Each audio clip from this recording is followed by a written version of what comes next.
Section C, जो जी के boss type का पेपर मैंने बना रखा था, सैम्पल पेपर, उसका सेक्शन सी ए और बी हमने लास्ट वीडियो में कवर किया था। अच्छा, सेक्शन सी में पहला आपको कुछ टर्म्स डिफाइन करने को बोल रहा है। पहला सवाल है डिफाइन द फॉलोइंग टर्म्स, और आता है बोर्ड वालों को भी आता है, सीबीएसई वालों को भी पूछ लेता है बीच बीच में, ठीक है। तो पहला टर्म इज मोलैरिटी। सही है, आपको पता है, मैं डायरेक्टली जल्दी जल्दी में लिखूंगा।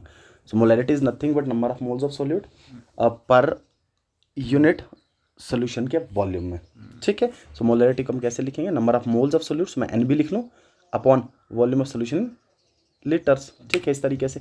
अच्छा, आप और ज़्यादा इस इक्वेशन को ओपन करके लिख लें तो फिर क्या बनता है, so we have W B upon M B into 1000 upon volume in M L, ठीक है। ये इक्वेशन रहता है आपका मोलैरिटी का।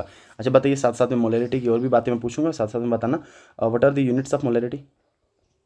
मोल पर लीटर, मोल पर लीटर से बन जाएगा मोल लीटर इनवर्स, या इसी को हम पढ़ते हैं मोलर, दो चीज़ें सेम मोलर पढ़ते हैं, ठीक है। अच्छा इसके बाद मुझे बताइए मोलरिटी में डाइल्यूशन इक्वेशन क्या रहता है। जब डाइल्यूशन आप करेंगे तब कैसे आप फाइंड आउट करते हैं इन चीज़ों को, मोलरिटीज़ को। So we have m1v1 is equal to m2 v2, right, ठीक है। Second, in terms of mole, same dilution करने पे m1v1 upon n1 is equal to m2v2 upon n2, इसमें मैंने सवाल भी करवा रखे हैं, ठीक है।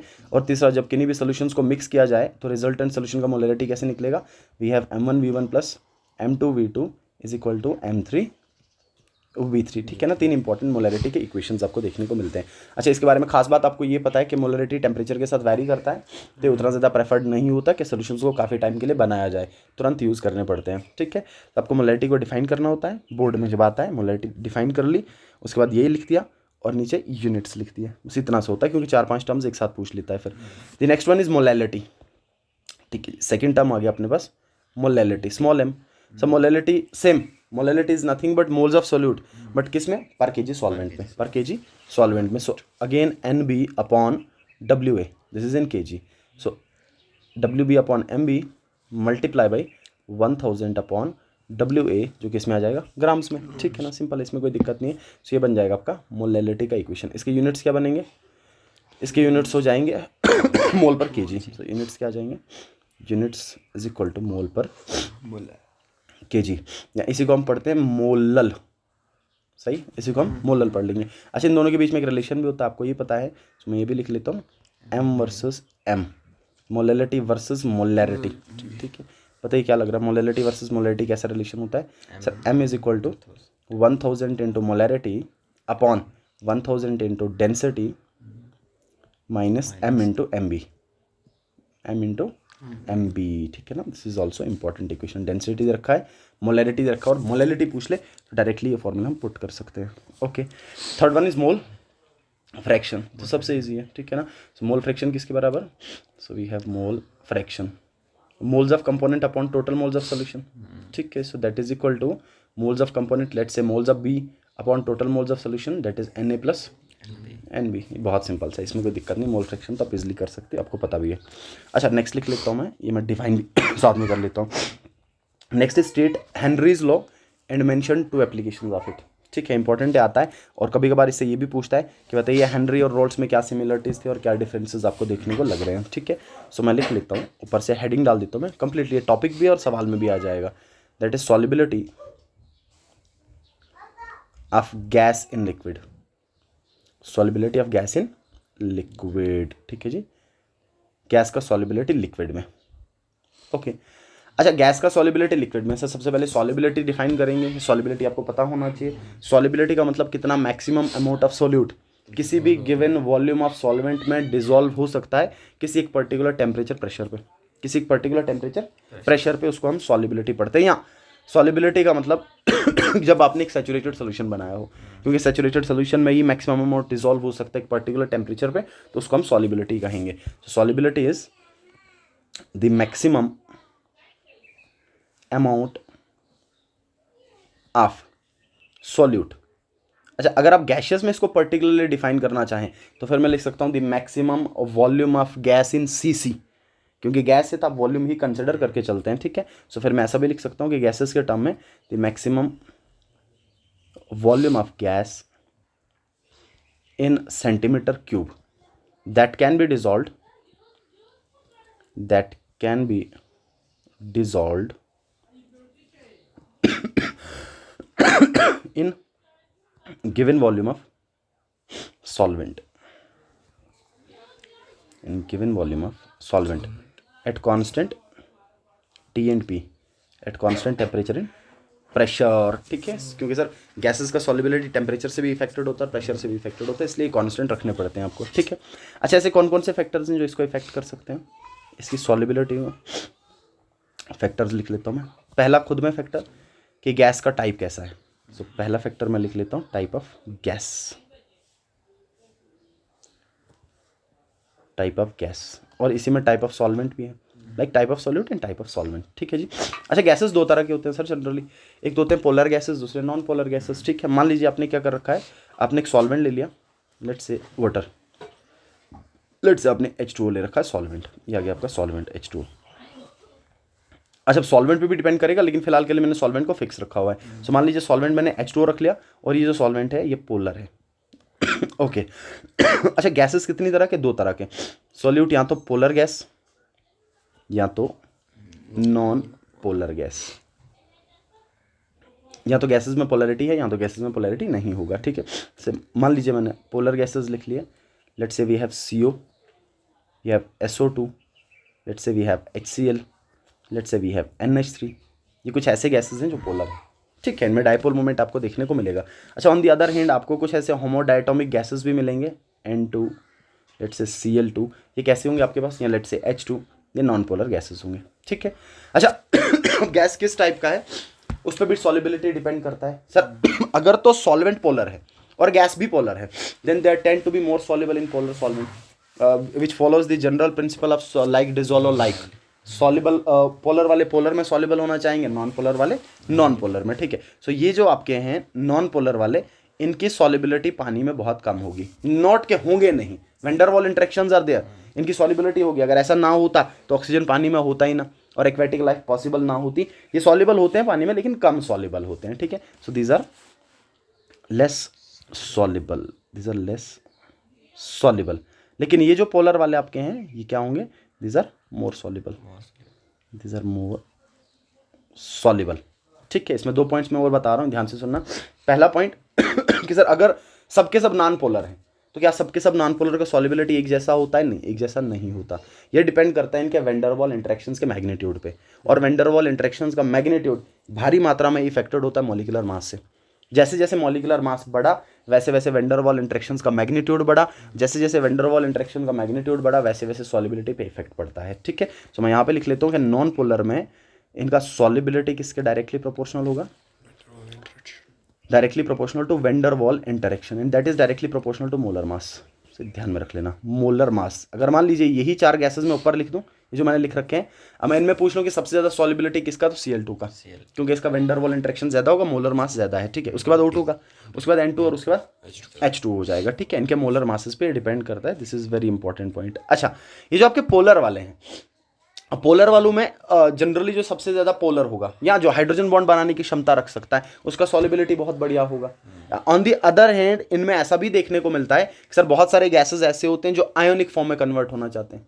जैसे मान लीजिए आपका CO2 है, कार्बन डाइऑक्साइड है, लगता तो नॉन पोलर है, मैं लिखा नहीं, जैसे CO2 है, मैं यहाँ पे लिख लेता हूँ, देखिए CO2 है sir, CO2 is completely non polar molecule, इसमें कोई डाउट नहीं है, कम्प्लीटली नॉन पोलर, क्योंकि आपका लीनियर मॉलिक्यूल है और कम्प्लीटली नॉन पोलर है। दो इंडिविजुअल डाइपोल मोमेंट है, इंडिविजुअल बॉन्ड मोमेंट है, लेकिन ओवरऑल डाइपोल मोमेंट इसका जीरो है, क्योंकि ऐसा रहेगा आपका C double bond O N double bond O, इसका वेक्टर इस साइड, इसका वेक्टर इस साइड, कंप्लीटली एक दूसरे को कैंसिल कर लेंगे।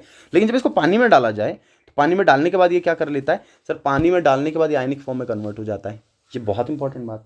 और जब पानी में ये आयनिक फॉर्म में कन्वर्ट हो जाता है तो ये बना लेता है H2CO3, carbonic acid. Carbonic acid एक वीक इलेक्ट्रोलाइट है, एक वीक एसिड है, और इसका सॉल्युबिलिटी पानी में अच्छा खासा देखने को मिलता है। और इवन जो भी अल्कोहल, ये जो अपने कार्बोनेटेड बिवरेजेस हैं, ये जो भी कोल्ड ड्रिंक्स अपने हैं, उनमें कार्बन डाइऑक्साइड होता है। तो कार्बन डाइऑक्साइड है तो नॉन पोलर, लेकिन इसमें सॉल्युबिलिटी दिखा सकता है, और सॉल्युबिलिटी दिखाने का रीज़न ये है कि ये आयनिक फॉर्म में कन्वर्ट हो जाता है। सिमिलरली जैसे अमोनिया है, NH3 है सर, इसमें हाइड्रोजन बॉन्ड बनाने की क्षमता है, one of the reasons, and second is के ये भी आयनिक फॉर्म में कन्वर्ट हो जाता है, क्योंकि बेस है और पानी एसिड की तरह बिहेव करता है, आपने लास्ट टाइम इक्विलिब्रियम में पढ़ा है। सो ये बना लेगा NH4 पॉजिटिव OH नेगेटिव। सो कहीं ना कहीं ये बहुत इंपॉर्टेंट बात है कि कुछ गैसेस का सॉल्युबिलिटी उनके आयनिक फॉर्म्स की वजह से होता है कि सोल्यूशन में जाने के बाद आयनिक फॉर्म में कन्वर्ट हो जाते हैं और आयंस तो इजीली सॉल्युबलाइज हो जाते हैं। आयंस का सॉल्यूशन बहुत इजी होता है पानी में, तो इसलिए वो क्या हो जाते हैं, सॉल्युबल हो जाते हैं। अच्छा, यहीं पे अगर मैं दूसरा फैक्टर इसी में बता दूं, आपको ये पता है ऑलरेडी, कि अगर मैं ये कर दूं कि सॉल्वेंट की नेचर को देखना चाहूँ, सर फिर ऐसा होगा कि पानी को चेंज करके अगर मैं बेंजीन लिख दूं, फिर ये वाले बहुत बढ़िया सॉल्युबल होते, ये वाले बहुत बढ़िया सॉल्युबल होते हैं और पहले वाले नहीं होते। सो इसका मतलब पोलर वाले पोलर में ज़्यादा सॉल्युबल होना चाहेंगे और नॉन पोलर वाले नॉन पोलर में। ठीक है, सो मैं लिख लेता हूँ यहाँ पे general principle of solubility that is like dissolve like dissolve like dissolve like. और ये उतना भारी फैक्टर नहीं है, ये सिंपल सी बात है। ठीक है, पोलर वाले पोलर में और नॉन पोलर वाले नॉन पोलर में सॉल्युबल होना चाहेंगे। ठीक है, अच्छा सेकंड फैक्टर इज टेम्परेचर। दूसरा फैक्टर जो सॉल्युबिलिटी गैसेस की इफेक्ट कर सकता है वो है आपका टेम्परेचर। ठीक है जी। अच्छा, जब कभी गैसियस सोल्यूशन, जब कभी भी आपको लिक्विड सोल्यूशन बनाने, गैस इन लिक्विड टाइप के सोल्यूशन बनाने, तो हमें ये करना पड़ता है, sir solute is gas plus solvent is liquid, we have to mix them up and to form a solution, plus साथ में रिलीज होता है जी आपका एनर्जी, साथ में एनर्जी रिलीज होगा हमेशा गैसेस के केसेस में। ठीक है ना, गैसेस के केसेस में हमेशा एनर्जी रिलीज होगा। अच्छा, टेम्परेचर का क्या प्रभाव पड़ेगा, ये डिपेंड करता है कि ये जो गैसेस का लिक्विड में डिसॉल्व होना है ये कैसा प्रोसेस होगा। सर गैसेस का लिक्विड में डिसॉल्व होना is an exothermic process, this is an exothermic process. कल भी हमने शायद ऐसा सवाल किया था एक, इट्स एन एक्सोथर्मिक प्रोसेस। ठीक है, and according to Le Chatelier principle, अगर कोई प्रोसेस एक्सोथर्मिक है और उस पर टेम्परेचर को इंक्रीज किया जाए तो इस प्रोसेस में बैकवर्ड डायरेक्शन में चला जाएगा।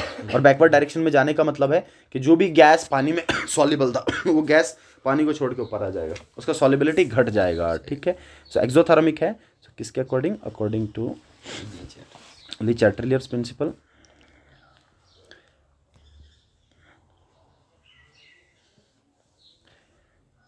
दिस solubility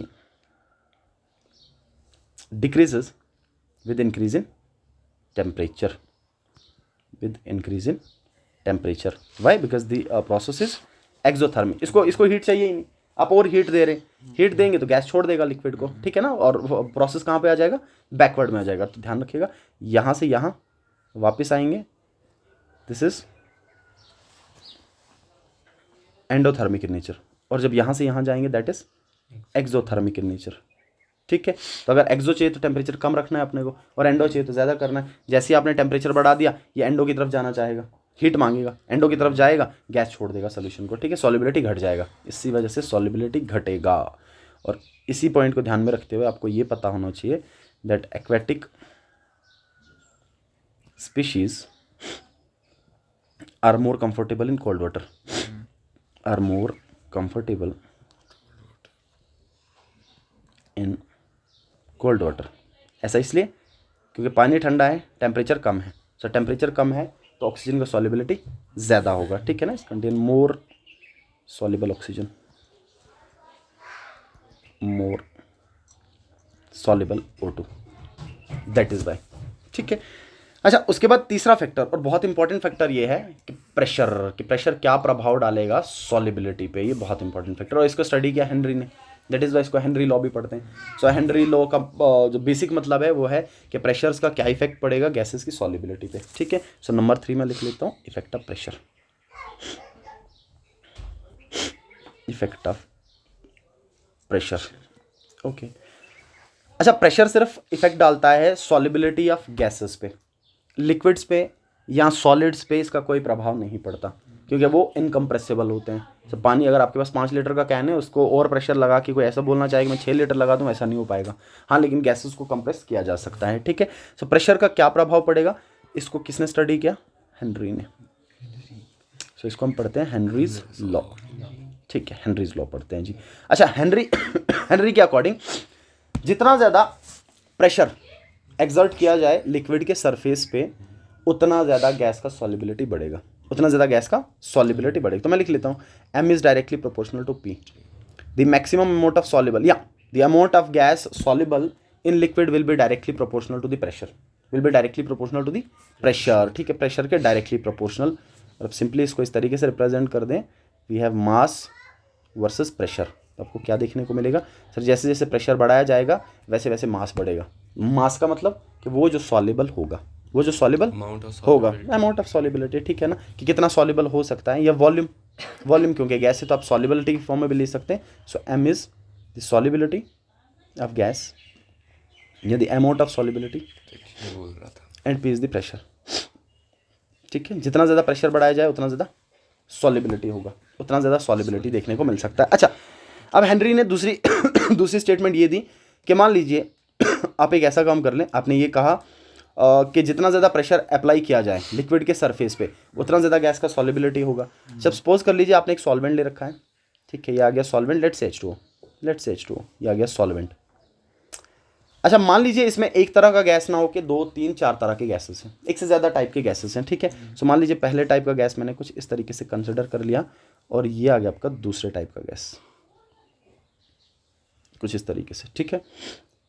अब हेनरी ये बोलता है कि अगर मिक्सचर ऑफ गैसेस हो, अगर मिक्सचर ऑफ गैसेस हो उस टाइम पे किस वाले गैस का सॉल्युबिलिटी ज़्यादा हो, कहता फिर डिपेंड करता है इस गैस के खुद के इंडिविजुअल पार्शियल प्रेशर पे।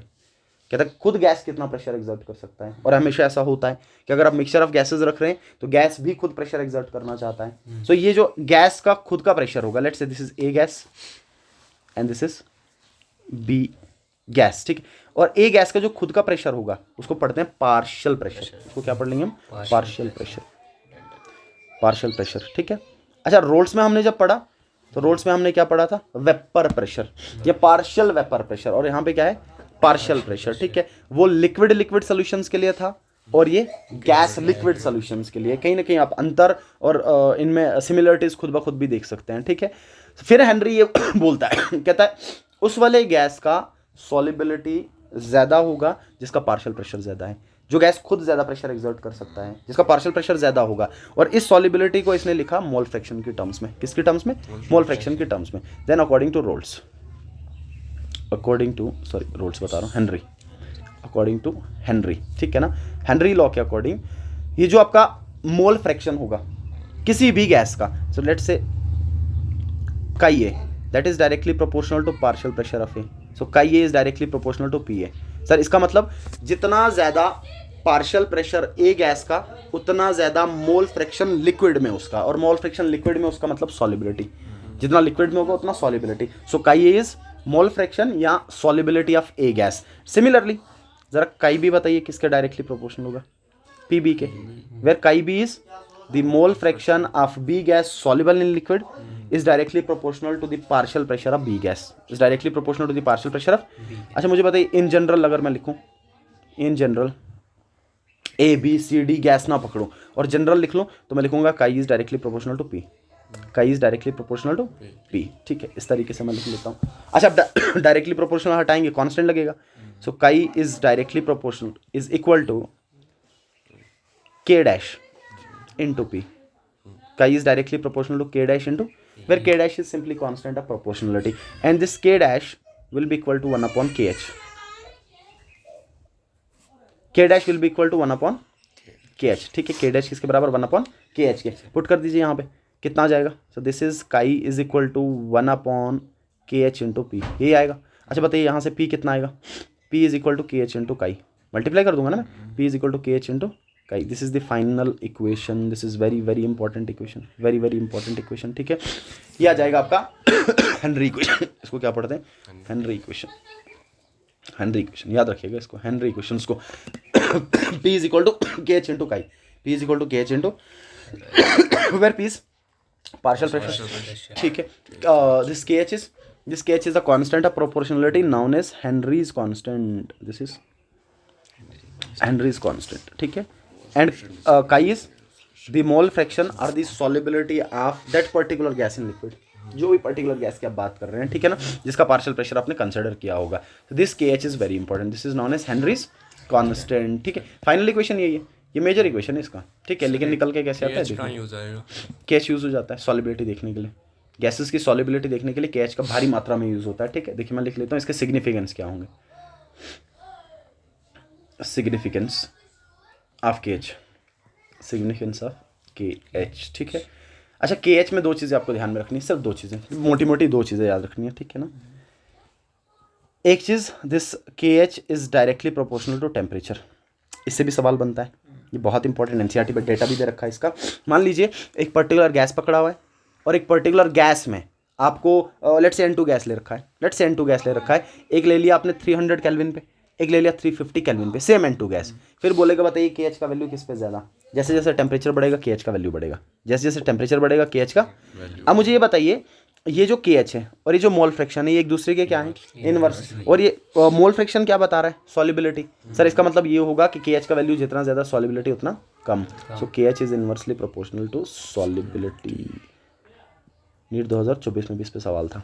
KH is inversely proportional to solubility. 4 KH के वैल्यूज दे दूं मैं, आपको बोल दूं सॉल्युबिलिटी का ऑर्डर बताइए, तो ऑब्वियस है जिसका KH का वैल्यू सबसे ज़्यादा उसका सॉल्युबिलिटी सबसे कम हो जाएगा। ठीक है ना? तो इस तरीके से आप क्या कर सकते हैं, KH का सिग्निफिकेंस देख सकते हैं। ठीक है ना? बिल्कुल ईजी है, इस पे सवाल भी बने बहुत हल्के लेवल का सवाल होता है, इस पर कोई दिक्कत नहीं है। ठीक है, अच्छा उसके बाद इसके कुछ एप्लीकेशंस होते हैं बहुत इंपॉर्टेंट, 3 से 4 एप्लीकेशंस आपको देखने को मिलते हैं हेनरी के। मोटे मोटे लिख लेता हूँ, आपको ऑलरेडी ध्यान में होंगी बातें।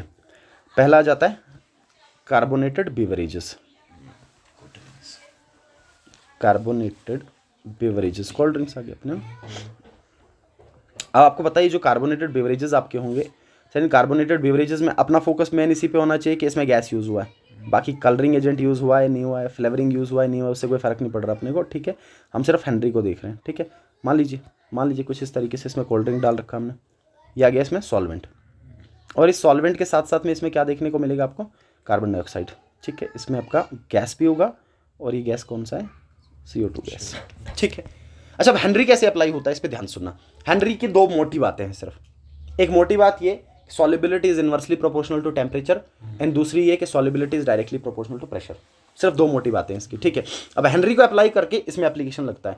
अगर आपने कोल्ड ड्रिंक्स में कार्बन डाइऑक्साइड की सॉल्युबिलिटी को बढ़ाना है, और ये कार्बन डाइऑक्साइड यूज इसलिए किया जाता है सो दैट कोल्ड ड्रिंक्स में टेस्ट आए, ये बहुत इंपॉर्टेंट है। ठीक है ना? ऐसा इसलिए क्योंकि जो CO2 है ये पानी में जाने के बाद कार्बोनेट बना लेता है, और उस कार्बोनेट की वजह से कोल्ड ड्रिंक में टेस्ट होता है। सही है, अदरवाइज तो बाकी सब वही है, शुगर ही है, फ्लेवरिंग एजेंट है, वो तो पानी में चीनी भी घोल लो, लेकिन वो आपको टेस्ट देखने को नहीं मिलता जो टेस्ट कोल्ड ड्रिंक्स में होता है। ऐसा इसलिए क्योंकि उसमें CO2 होता है, और जो हम बनाएंगे चीनी डाल के उसमें CO2 नहीं होगा, बस इतना सा फर्क है। ठीक है ना? तो ये CO2 की सॉल्युबिलिटी को मेंटेन करके रखना ये बहुत इंपॉर्टेंट है, और इसको मेंटेन करके रखने के लिए हेनरी लगता है। अब हेनरी क्या बोलता है? जितना ज़्यादा प्रेशर उतना ज़्यादा solubility. So that is why these cold drinks bottles are sealed at high pressure, और जैसे ही खोलेंगे एकदम से हवा बाहर फस करके बाहर आ जाती है। They are sealed at high pressure. ठीक है ना? कैसे होंगे? हाई प्रेशर पे सील्ड। सो पहली बात, हाई प्रेशर पे सील्ड होंगे। क्यों? सो दैट के CO2 का सॉल्युबिलिटी मैक्सिमम हो। CO2 का सॉल्युबिलिटी, या ऐसा कर लेना, बोतल बंदी रखना और थोड़ा सा उसको शेक कर लेना, आप देखोगे एकदम से उसका जो सरफेस है बाउंड्री हार्ड हो जाती है, क्योंकि गैस बाहर निकल के आता है। जैसे गैस बाहर निकलना आता है वो बाहर भागना चाहता है, भाग तो सकता नहीं है, तो प्रेशर लगाता है बाउंड्रीज पे, और इतना प्रेशर लग सकता है कि अगर आप बार बार ये काम करते रहे तो हो सकता है फट भी जाए। तो प्रेशर इंटरनल इतना बिल्ड हो सकता है ब्रस्ट हो जाए, इसमें कोई दिक्कत नहीं है। ठीक है, अच्छा दूसरी बात कि टेम्परेचर क्या होना चाहिए? Should be low, temperature low. That is Y freezer में रखा जाता है, दैट इज़ वाई फ्रीजर्स में रखा जाता है, फ्रिजेस में रखा जाता है, सो दैट कि जितना ज़्यादा कम टेम्परेचर हो उतना गैस का सॉल्युबिलिटी ज़्यादा हो, और जितना ज़्यादा प्रेशर हो उतना ज़्यादा सॉल्युबिलिटी। तो ये लग गया हेनरी। क्या लग गया? हेनरी। ध्यान देना इस बात पे। जब हम मेंटोस होते हैं इसमें तो ना वो अलग बात है, हाँ वो अलग बात है, ढक्कन खोलना पड़ेगा, ढक्कन खोलना पड़ेगा, लेकिन उससे ऑब्वियस सी बात है, उससे कहीं ना कहीं केमिकल रिएक्शन देखने को मिलता है और गैसेस रिलीज होते हैं। तो गैसेस रिलीज होंगे फिर तो काम हो जाएगा, जितने ज़्यादा गैसेस उतने ज़्यादा प्रेशर।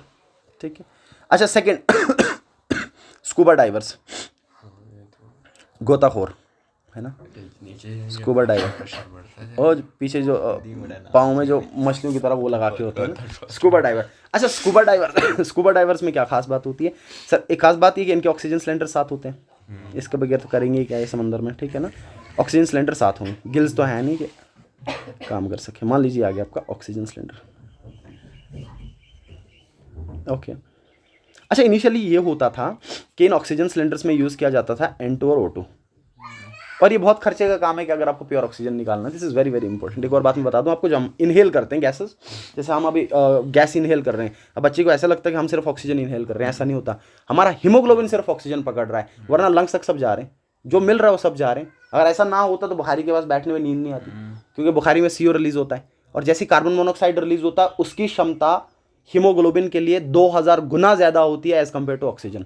कभी बुखारी के पास या ऐसा ऐसे जनरली जब सर्दी में बुखारी जलाते हैं तो बोलते हैं कि या तो पानी रख लो बुखारी के ऊपर या तो दरवाज़ा खुला रख लो कहीं पे। और बहुत सारे इंसिडेंट आपने ऐसे देखे जो रात को सो गए मज़े से सुबह उठे ही नहीं, उसी मज़े में, लेकिन और वो ऐसा मान लो एक बहुत चेन की मौत है, कुछ समझ में नहीं आएगा, कोई दर्द नहीं होगा, कुछ नहीं होगा।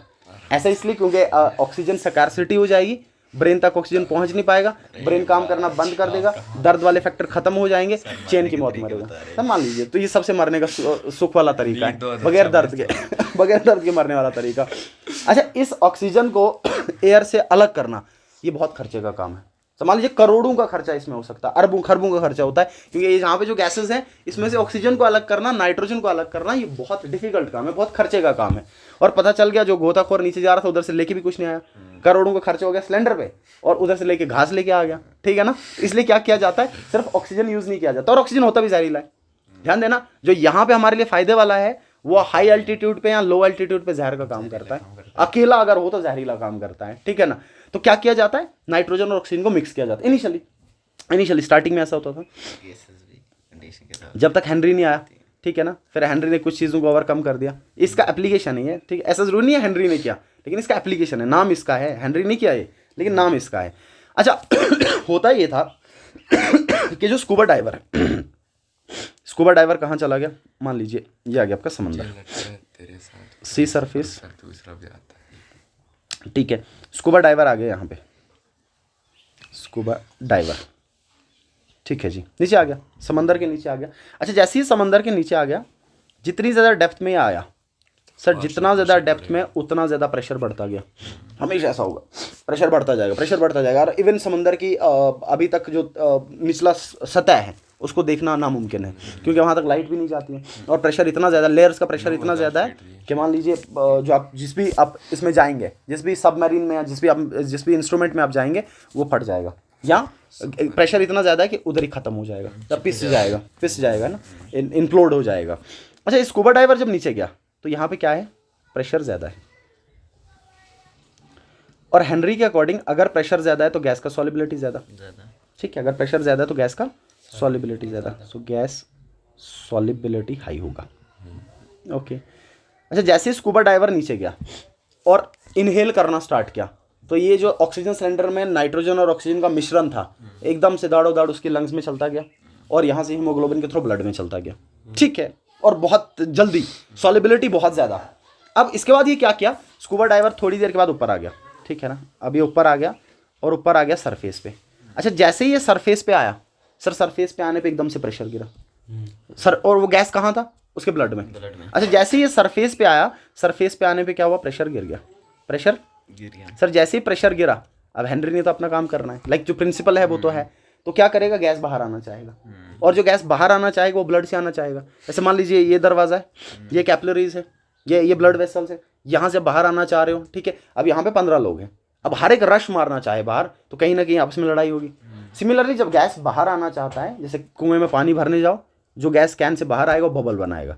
तो ये जो N2 गैस है, this is very important, N2 gas, क्योंकि इसका सॉलिबिलिटी ब्लड में उतना ज़्यादा नहीं होता, ये बहुत इंपॉर्टेंट बात कि जो N2 गैस है इसका सॉलिबिलिटी थोड़ा कम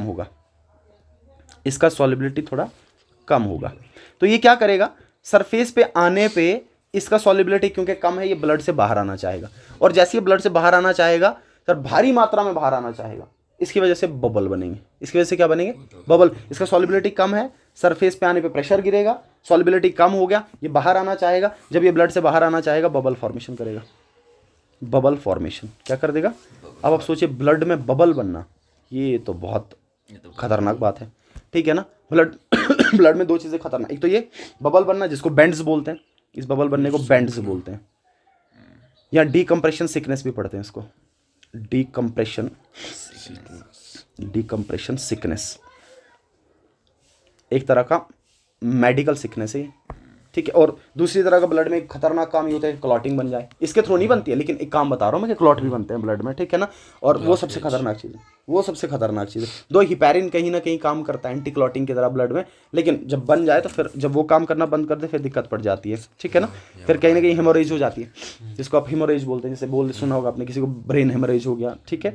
तो ये जो बैंड्स होगा मेडिकल सिकनेस है, और कहीं ना कहीं अगर भारी मात्रा में तो डेथ हो सकती है, इसमें कोई दिक्कत नहीं है। ब्लड में बबल बनना स्टार्ट हो गया, बबल बनना स्टार्ट हो गया, ब्लड ही मेन चीज़ है हमारी बॉडी में, काम खत्म हो गया, ठीक है। अच्छा, इस चीज़ से बचने के लिए क्या किया, इस चीज़ से बचने के लिए इन्हें हेनरी का इस्तेमाल किया, और इस चीज़ से बचने के लिए इन्हें एक और तरकीब निकाली कि इसमें हीलियम का यूज़ कर लेते हैं। नीट 2023 में सवाल था, ये नीट 2023 में सवाल था, ठीक है ना।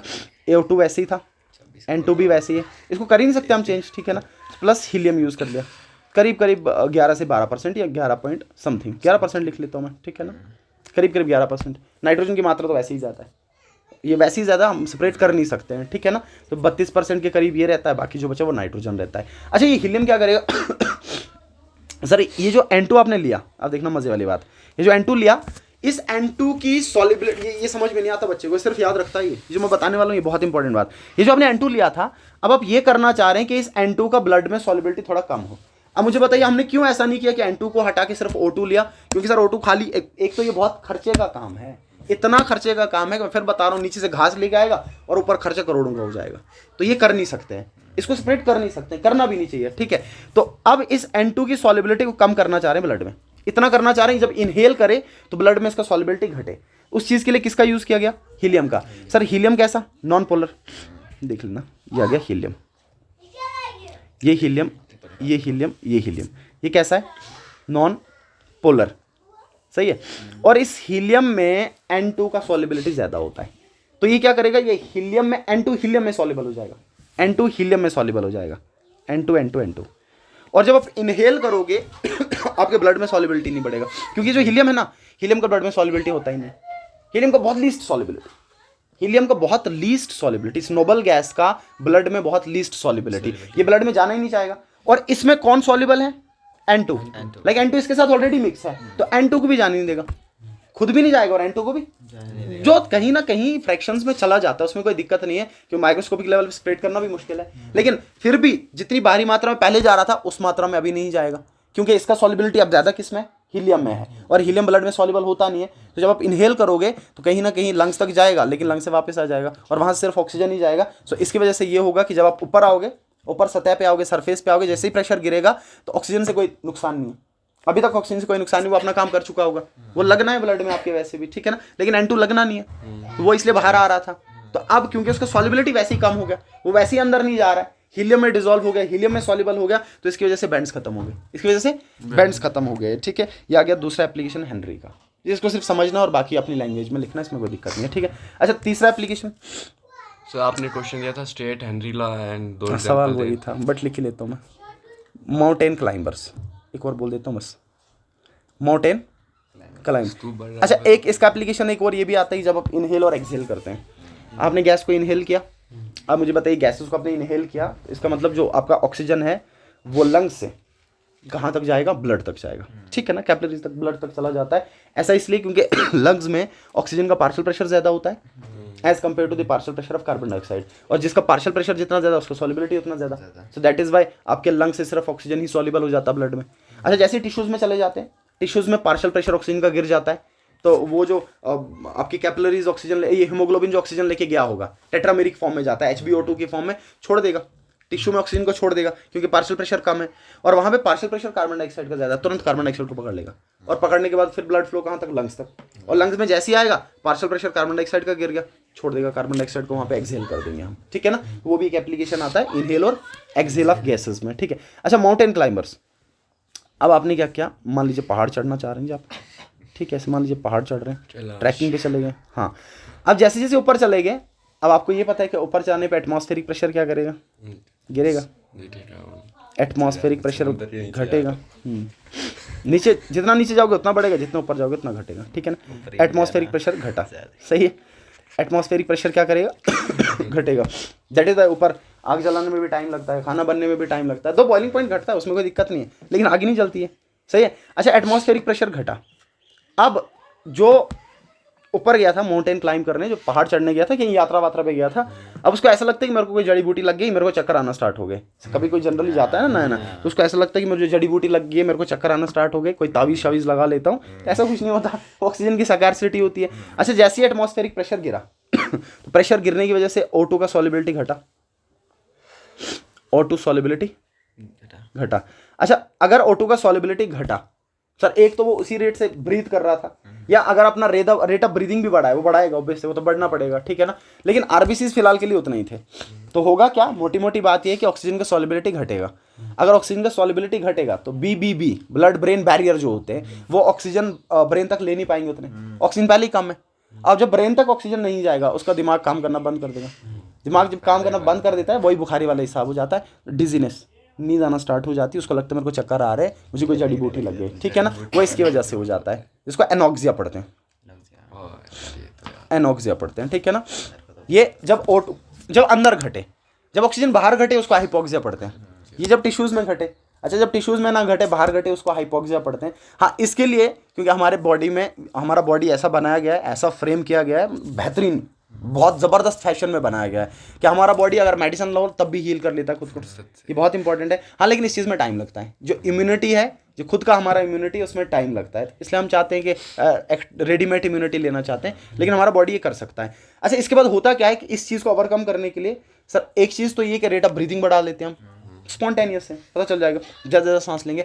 और दूसरी इंपॉर्टेंट बात है कि हमारे ब्लड में आरबीसीज का लेवल बढ़ना स्टार्ट हो जाता है, एकदम से सिग्नल बोन मैरो का चला जाता है कि नहीं कमी है, और एक तो O2 की कमी है, तो एक काम कर लो, लेबर बढ़ा दो, जितना है उसको ज़्यादा बढ़ा लेंगे, लेबर बढ़ा दो, तो लेबर बढ़ाने का काम बोन मैरो करेगा, एकदम से एरिथ्रोपॉइसिस हो जाएगा और आपके एरिथ्रोसाइट्स का फॉर्मेशन ज़्यादा बढ़ता जाएगा, तो कहीं ना कहीं थोड़ी देर के बाद बंदा रिलैक्स हो जाएगा, लेकिन पहले लगेगा कि बूटी लग गई, बूटी कुछ नहीं लगती, ठीक है।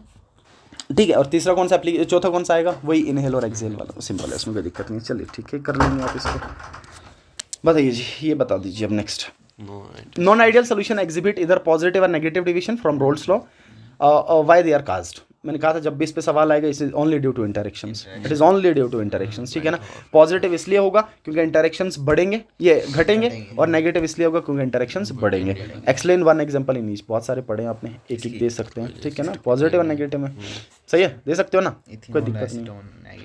हाँ अच्छा जी नेक्स्ट बताइए, कैलकुलेट दी मोलैरिटी, ये बता देते नंबर 4, आपको मोलैरिटी निकालना है, 20% W/W ग्लूकोज दे रखा है 1 लीटर पानी में, ठीक है। बताइए मोलैरिटी किसके बराबर, WB/MB into 1000 upon volume in ml, यही है। अच्छा WB कितने परसेंट, 20 डिवाइडेड बाई ग्लूकोज दे रखा है 180 molar mass, multiply by 1000 upon volume 1 litre दे रखा है, 1 लीटर का मतलब 1000 ml, 1000 कैंसिल कर दीजिए, ये बचेगा 20/180, दैट इज़ 2/18, और 2/18 का मतलब 1/9, ठीक है। कर लेना डिवाइड, जो आएगा आंसर हो जाएगा, ठीक है, कर लेंगे, कोई दिक्कत नहीं इसकी। बताइए नेक्स्ट, बताइए ये अच्छा है, 0.1 ओके 0.5 बताइए, सवाल नंबर 5।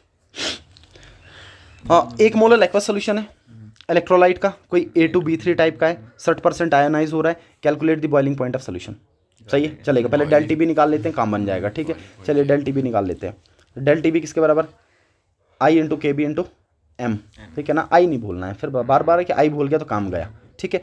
अच्छा जी सर आई तो दे नहीं रखा और 100% भी आयोनाइजेशन नहीं है, तो इसका मतलब कहीं ना कहीं अल्फा से आई निकालना पड़ेगा। अच्छा del TB is equal to I into KB into M। अब मुझे बताइए अल्फा कितना दे रखा है, अपने को पता है alpha is equal to I-1 upon N-1, ये फॉर्मूला पता है, ठीक है ना, आई निकाल लेंगे इस फॉर्मूला से, ठीक है। बताइए that is equal to alpha आ गया अपने पास 0.6, 60% है, तो 60% का मतलब 0. Is equal to I-1 upon N। Sir N is के 100% पे कितने बन सकते थे, सर मुझे बताइए, जो इलेक्ट्रोलाइट दे रखा है A2B3 टाइप का, अगर मैं इसको तोड़ने के बाद क्या बनेगा, 2A positive plus 3 times B negative. अच्छा कितना पॉजिटिव कितना नेगेटिव देख लें, +3 और -2, 3 दूने 6 3 दूने 6, सही है। चार्जेस ना भी पता चलेगा, उससे क्या फ़र्क पड़ रहा है। अपॉन कितने बन सकते थे सर, 5, 3 और 2 5 ना, so N is equal to 5, 5 minus ये आ गया 4, 4 को इधर मल्टीप्लाई कर दो, 6 4 24, दैट इज 2.4, सही है ना। सो I इज इक्वल टू 2.4, 1 इधर लेके जाओ 3.4, सही है, ठीक है। दोबारा 5 में से गया 4 इंटू 0.6, 6 चौके 24 होता है, तो मतलब 2.4 आएगा, -1 इधर जाके प्लस कर दो 3.4 आ जाएगा, ठीक है। आई का वैल्यू निकल गया, निकाल लेते हैं del TB। So del TB is equal to 3.4 into 3.4 into KB कितना दे रखा है 0.52 multiply by M molality 1 molar 1 दे रखा है, ठीक है, मल्टीप्लाई कर देंगे। Del TB is equal to 3.4 into 0.52 1.768, या है डेल टी बी, ठीक है ना। अब सवाल को ध्यान से देखना, ये डेल टी बी आया सिर्फ। अपने को पूछा था बॉइलिंग पॉइंट ऑफ सोल्यूशन, क्या पूछा है, बॉइलिंग पॉइंट ऑफ सोल्यूशन। अब आपको ये पता है, so we know that del T B is equal to T B minus T B naught, यही होता है। और टी बी नॉट आपको पता होता है 373 केल्विन होता है, सही है ना। 373 केल्विन आपका डेल टी बी आ जाएगा। अच्छा यहाँ पे केल्विन में चल रहा है तो केल्विन में ही निकालेंगे, तो मतलब ये जो आ रहा है केल्विन में ही चल रहा है, ठीक है। बताइए इसका वैल्यू कितना आ गया, 1.768 is equal to T B निकालना है माइनस ये कितना 373, इधर लेके आऊँगा प्लस हो जाएगा, टी बी कितना आ जाएगा, T B is equal to 373 plus 1.768, कितना हो जाएगा ये 374.76 केल्विन, इतना आ जाएगा। और बढ़ना ही चाहिए, आपने नॉन वोलेटाइल सोल्यूट ऐड किया है, सोल्यूशन का बॉइलिंग पॉइंट हमेशा बढ़ेगा। बताइए सॉल्वेंट का कितना था 373, ये कितना है 300, और इतने का ही डिफरेंस देखने को मिलता है जनरली। मोलैलिटी पे डिपेंड, मोलैलिटी इतना कम में डिफरेंस इतना ही देखने को मिलता है, 1-2 पॉइंट्स का डिफरेंस आता है सिर्फ, ठीक है। अच्छा जी, why does the solution of NaCl show depression in freezing point, क्यों NaCl का solution depression freezing point show करता है, ऐसा क्यों होगा, क्योंकि सर जैसे ही NaCl आप सोल्यूशन बनाओगे NaCl का, ये NaCl क्या करेगा, नॉन वोलेटाइल सोल्यूट है, और ये नॉन वोलेटाइल सोल्यूट सॉल्वेंट के बीच में स्पेस ऑक्यूपाई कर लेता है, जिसकी वजह से सॉल्वेंट के इंटरेक्शंस को कम कर देता है, और जैसे सॉल्वेंट के इंटरेक्शन कम हो गए तो उसका फ्रीजिंग पॉइंट घट गया, उसका फ्रीजिंग पॉइंट घट गया। तो what R D icing agents, वो एजेंट्स जो या तो गिवन सबस्टांस को, जो भी आपका गिवन सॉलिड होगा, या तो उसको मेल्ट करने के लिए यूज़ हो जाएगा, किस चीज़ के लिए, मेल्ट करने के लिए यूज़। अब मेजोरिटी में वही इसका कारण है, डी आइसिंग का मतलब जो आइस है उसको पिघलाओ, है ना, पिघलाने के लिए सीधा सीधा। और इसमें यूज़ किसका करते हैं हम, NaCl का, CaCl2 का। CaCl2 थोड़ा ज़्यादा बेहतर है, एज कैम्फर भी इसमें यूज़ हो जाते हैं, ठीक है। या इसके अलावा आप यूज़ करते हैं, ऐसा भी सवाल बनता है, ध्यान देना, एक और सवाल ऐसा बनता है कि जब आप एलिवेशन इन बॉइलिंग पॉइंट्स देखते हैं, सो उस टाइम पे ये जो कैम्फर है इसका काफ़ी अच्छा यूज़ किया जाता है। ऐसा इसलिए क्योंकि इस कैम्फर का KB वैल्यू बहुत अच्छा होता है, और जिसका KB वैल्यू ज़्यादा होगा उसका डेल टी बी वैल्यू भी ज़्यादा आएगा। तो डेल टी बी वैल्यू ज़्यादा आया तो इसका मतलब कहीं ना कहीं वैल्यूज़ आपके पास अच्छे आएंगे, वैल्यूज़ अच्छे आएंगे, काम बन जाएगा, ठीक है ना। CaCl2, MgCl2 या इथाइलिन ग्लाइकोल, इथाइलिन ग्लाइकोल जो हमने देखा भी था 36.6% और V/V एज एंटी कूल या एंटी फ्रीजिंग एजेंट, किसमें, ऑटोमोबाइल्स में यूज़ करते थे इसको हम, ठीक है जी। अच्छा सेम सवाल फिर से, मोलैरिटी मोल फ्रैक्शन आपको पता है, ठीक है। अब ये बताइएगा, अगर 20% W/W ऑफ Ki है तो आपको डेंसिटी भी दे रखा है, आपको ये तीनों चीज़, अच्छी तीनों चीज़ें निकालनी है, ओके, तीनों चीज़ें निकालनी है, NCERT का सवाल है। तो पहले मैं कंस्ट्रक्ट कर लेता हूँ, डाटा आप खुद कर लेंगे। मुझे बताइए WB कितना है, 20%, मतलब 20 ग्राम। अच्छा अगर ये 20 ग्राम है तो सॉल्वेंट का वेट कितना आ गया, 80 ग्राम। अच्छा अगर ये 80 आ गया तो सोल्यूशन का वेट कितना आ गया, मास ऑफ सोल्यूशन या वेट ऑफ सोल्यूशन आ गया 100 ग्राम, ठीक है। 3 बातें तो हमें समझ में आ गई। अच्छा उसके बाद डेंसिटी दे रखा है। अच्छा मोलर मास भी Ki का निकाल सकता हूँ मैं, MB किसके बराबर, K+I, ठीक है। पोटेशियम का 3940 लिया जाता है और इसका 129, ठीक है। कर लेंगे, कितना आ जाएगा 169, ठीक है ना, ये आ जाएगा मोलर मास, ओके। उसके बाद डेंसिटी दे रखा है, बताइए डेंसिटी कितना 1.202। अच्छा डेंसिटी से क्या मिलेगा, और ग्राम पर ml में दे रखा है, तो डेंसिटी से मैं वॉल्यूम भी निकाल सकता हूँ, मास तो मेरे को ऑलरेडी पता है, मास सोल्यूशन का मेरे को ऑलरेडी पता है, उसमें कोई दिक्कत नहीं है, ठीक है। अब 3 चीज़ें निकालनी है, ज़रा बताइए मोलैरिटी कैसे निकलेगा, WB/MB दोनों पता है, WB भी पता है 20, MB भी पता है 169 इंटू 1000 अपॉन वॉल्यूम, तो वॉल्यूम डेंसिटी से निकाल लेंगे, ठीक है ना। बताइए density is equal to mass बटा volume, so density is equal to mass and volume is equal to mass बटा डेंसिटी। बताइए सोल्यूशन का मास कितना 100 ग्राम, बट डेंसिटी कितना 1.202 आ जाएगा, वॉल्यूम पुट कर लीजिएगा, आंसर हो जाएगा, ठीक है ना, बताने की जरूरत नहीं, कर लोगे।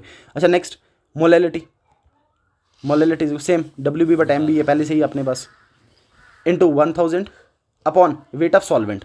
बताइए 20% का सोल्यूशन था, वेट कितना सॉल्वेंट का आ रहा था 80, पुट कर देंगे, सॉल्व कर लेंगे, ठीक है ना। अच्छा जैसे ही मोलैलिटी निकल गया, मोल फ्रैक्शन निकाल सकते हैं, डायरेक्ट फॉर्मूला लगा दो, कई भी पता है किसके बराबर, M/M + 55.5, लेकिन तब जब 1 मोलल का हो, अभी 1 मोलल का नहीं है तो मैं लिखूंगा 1000 अपॉन जो सॉल्वेंट का वेट चल रहा था, क्योंकि इसके मोल निकालने ना, सो मोल कितने आ जाएंगे 80, 1000 उसका मोलर ये जो 1000 अपॉन वेट ऑफ सॉल्वेंट 80 चल रहा था, ठीक है। No sorry, not weight of solvent, molecular mass of solvent, mole निकालना है ना, मोल निकालना है ना, mole given mass by molar mass होगा, है ना, given mass by molar mass, ठीक है, एक second, given mass by molar mass, तो 55 ही आया हाँ, फिर। गिवन मास कितना था इसका सॉल्वेंट का, गिवन 80 था, है ना, मोलर कितना था 18, मोलर 18 था, ये पुट कर लेना, आंसर बन जाएगा, सही है ना, मोल इसी हिसाब से निकलेगा इसका। ओके, ये बता दो मेरे को, एक 8वां बता दो ज़रा। प्रोटीन है। हाँ ठीक, प्रोटीन है तो मतलब ऑस्मोटिक पूछा होगा, ये सीधी सीधी बात है, ठीक है ना, कंटेनिंग इतने gram of protein, osmotic pressure of such solution is इतने, कैलकुलेट दी मोलर मास, ठीक है, बताइए, पाई वाला फॉर्मूला डाल दीजिए, pi is equal to ICRT, okay, pi is equal to i into NB upon VRT, ये हो जाएगा, ठीक है। अच्छा, मोलर मास निकालना है तो NB को लिखना पड़ेगा, तो मैं लिख लेता हूँ पाई V अपॉन IRT, इधर लेके आऊँ इन सबको इधर लेके आ गया मैं, ठीक है, इज इक्वल टू NB किसके बराबर, WB बटा MB, सही है, WB बटा MB, अब पुट कर लीजिए यहाँ, इसको इधर लेके जाइए, अगले वाले को रेसिप्रोकल कर दीजिए, सो MB कितना आ जाएगा, MB is equal to WB, इसको मैं इधर लेके आ गया, इसको इधर लेके आऊँगा तो बनेगा पाई V, इसको ऊपर लेके जाऊँगा तो IRT, यही बन जाएगा, सारी वैल्यूज पुट कर लेंगे जो दे रखा है।